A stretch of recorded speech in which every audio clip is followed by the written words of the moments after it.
हमारे व्यस्त जीवन में ईश्वर की आवाज। कहा जाता है संत जोड़ते हैं और पंडित तोड़ते हैं।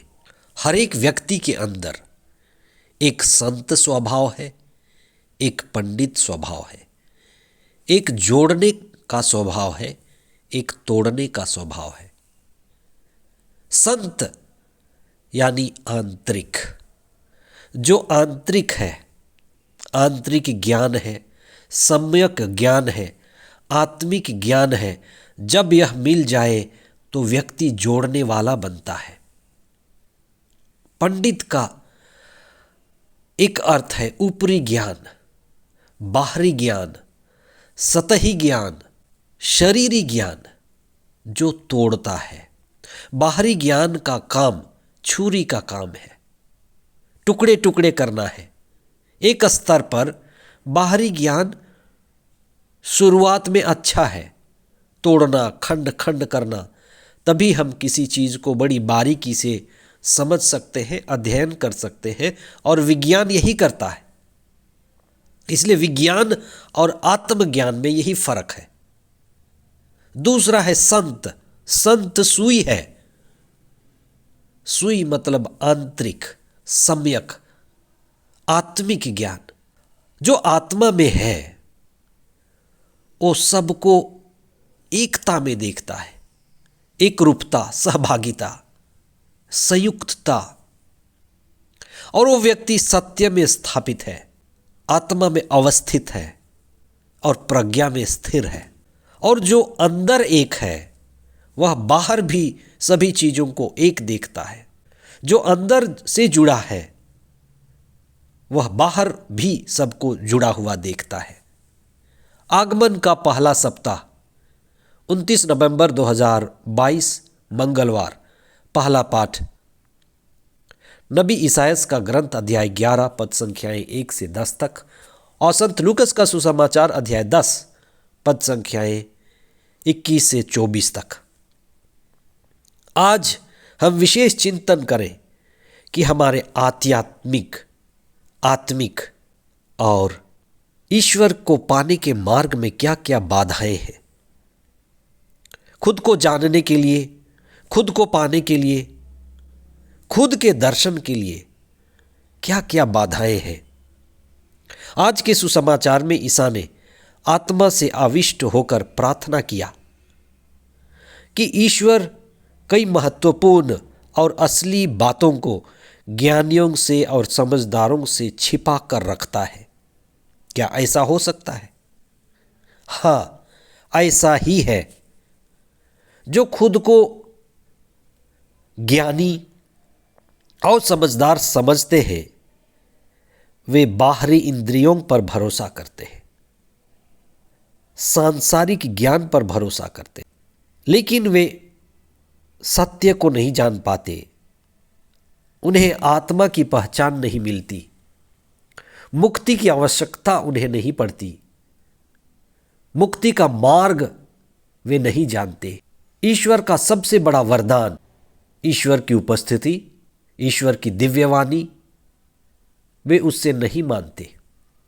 इसलिए ईश्वर के द्वारा आया हुआ दिव्य शिक्षा, प्रेम, दया, करुणा, क्षमा, आज्ञाकारिता की शक्ति, समर्पण की शक्ति, ये सब ज्ञानी समझ नहीं पाता। संत थॉमस एक्विनस, जिससे हम आध्यात्मिक गुरु मान सकते हैं, आत्मा से आविष्ट होकर उन्होंने जो गाना गाया उस पर चिंतन करना बड़ा फलदायक है। वो गाते हैं, let us bow in adoration to the sacrament so great, new and perfect worship. Senses cannot grasp the marvel, faith must compensate.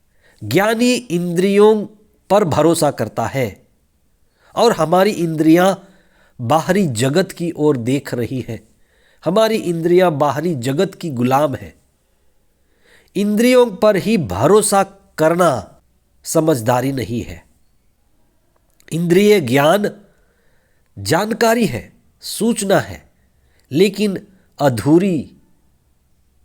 इंद्रिय ज्ञान एक कदम मात्र है। वास्तव में ज्ञान का असली अर्थ है अज्ञान होना।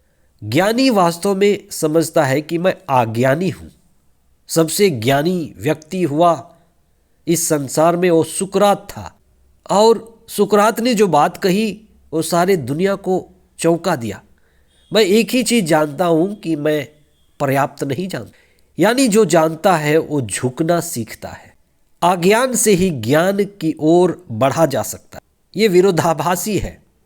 वास्तव में जो ज्ञानी होता है वो खुद को अज्ञानी समझता है। जो जानता है वह यह समझता है कि मैं नहीं जानता। इसलिए ज्ञानी झुकना शुरू करता है। ज्ञानी इंद्रियों पर भरोसा नहीं करता, और ज्ञानी झुक करके ही खुद को विनम्रता और आध्यात्मिकता के रास्ते पर आगे ले चलता है। जब हम स्वभाव में नम्र और विनीत बनते हैं, तभी ईश्वर की कृपा हम पर कार्य करनी शुरू करती है। इसलिए आशीष पाने के लिए हमें झुकना पड़ता है। झुकने से ही हमें आशीष मिलती है। ये पवित्र आत्मा और हमारी चेतना हमें सच्चाई और परिपूर्णता की ओर ले जाती है। इसलिए आइए हम विश्वास के साथ प्रार्थना करें कि आगमन में हम झुकना सीखें।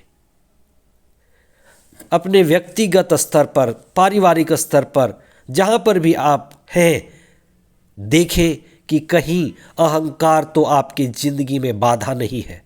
अहंकार तो आपके रिश्ते में बाधा नहीं है।